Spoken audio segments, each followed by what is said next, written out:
The power of boundaries. 3 things to keep private at any cost. There's something profoundly human about our desire to connect. We're wired for it, we crave it.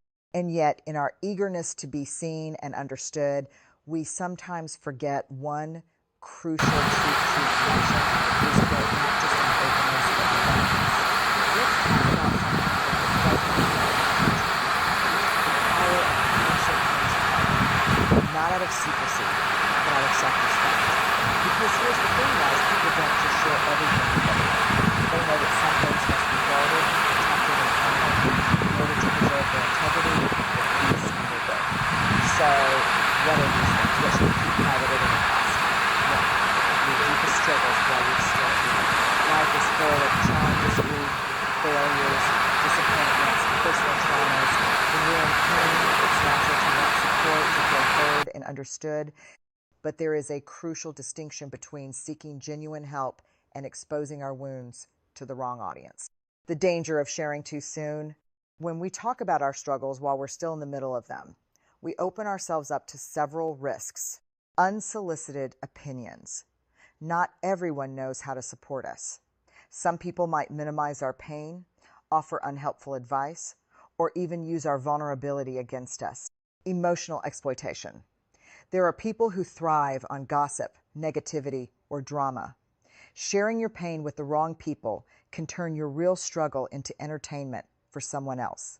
Deepening the wound, talking about your pain over and over again, especially with those who don't provide real solutions, can keep you stuck in it rather than help you move forward. What wise people do instead? They process their pain in safe, controlled environments with a therapist, a close friend, or in solitude. They avoid social media rants or public disclosures that invite unnecessary judgment. They focus on healing first, sharing later when they have learned the lesson and are no longer emotionally raw. Think of it like this. You don't open a wound to the world before it's had a chance to scab over. Let yourself heal before exposing the story. When you do share, let it be from a place of strength rather than a plea for validation. 2, your biggest goals until they're achieved. Most people believe that sharing their goals will help them stay accountable. After all, if you announce your ambitions, won't you feel more pressure to follow through? Surprisingly, research suggests otherwise. Psychological studies have found that talking about your goals gives you a premature sense of accomplishment, which can actually decrease motivation.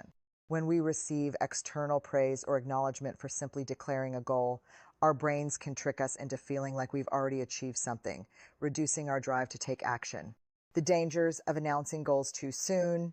1, external doubts. Create internal doubts. Oh, not everyone will support your vision. Some people will project their own fears onto you. Their skepticism can shake your belief in yourself, especially if your goal is ambitious or unconventional. 2, loss of momentum. Oh, talking about an idea can sometimes feel like doing the work when in reality, it's just talk. The more you discuss it, the less urgent it feels to actually make progress. 3, unnecessary pressure and expectation. Oh, if you tell too many people about your plans, you might start making decisions based on how they perceive your success rather than what's truly best for you. What wise people do instead? They work in silence and let results speak louder than words. They share selectively with mentors or those who can genuinely help them. They understand that not everyone needs to know what they're working on. Some things grow best when they're nurtured privately, without outside interference. Nurtured and protected from harsh conditions. Only when it's strong enough can it withstand the winds of the outside world. So don't announce every dream too soon. Build first, reveal later. 3, your private life and personal relationships. In an era of constant sharing, it's easy to feel like we need to put everything on display or relationships, family dynamics, personal milestones. But wise people understand that some things lose their value when they are exposed to too many people. The risks of oversharing personal matters. 1, unwanted interference. Oh, when too many people know about your personal life, they start feeling entitled to give opinion 7 when they're not needed. Whether it's about your marriage, friendships, or family issues, unsolicited advice can create unnecessary tension. 2, increased vulnerability. Oh, relationships, whether romantic or platonic, thrive in intimacy and trust, not in public validation. The more people know, the more they feel like they have a say, and sometimes their influence can be damaging. 3, performative love versus authentic love. Oh, social media has created a culture where people display their relationships for approval. But real love isn't about likes and comments, it's about deep, meaningful connection. Some of the strongest relationships are the ones that aren't constantly showcased but are quietly nurtured behind the scenes. What wise people do, instead, they protect their relationships from unnecessary exposure. They don't feel the need to prove their love or friendships to the world. They share selectively, only with people who have earned the right to hear their personal stories. They understand that privacy is not secrecy, it's self-respect. Your personal life is yours. It's not content for public consumption. The courage to protect what matters. There's a misconception that being open means sharing everything. But true openness isn't about exposure, it's about discernment. Being wise means knowing what to share, when to share it, and with whom. It means having the courage to say, this part of my life is not for public discussion. Not as a way to build walls, but as a way to preserve what is sacred. Because some things are not meant to be displayed, debated, or dissected by those who have no stake in our well-being. Protect your struggles while you heal. Protect your dreams while you build. Protect your relationships while they grow.